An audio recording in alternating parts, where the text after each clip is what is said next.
Hello, good morning. We're still at the farm with our matured Sweet Charlie variety strawberry. Kapag matured na siya, ganyan, marami na siyang bunga, syempre. Bunga at bulaklak. Yan. At ito pa yung isa nating Sweet Charlie variety. Yan. Kapag ang plants natin ay matured,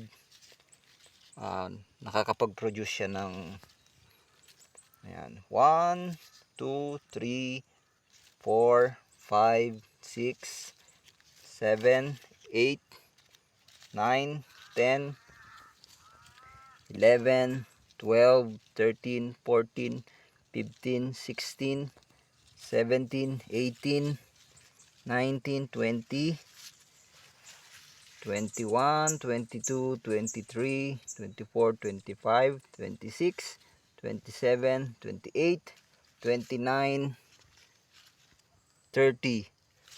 Yan. Yung fully matured na strawberry natin na Sweet Charlie, kapag produce or nakakapag-provide siya ng 30 fruits and flowers.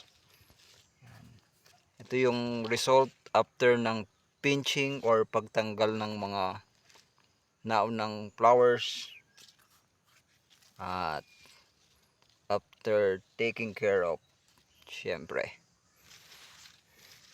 And just waiting to be ripe.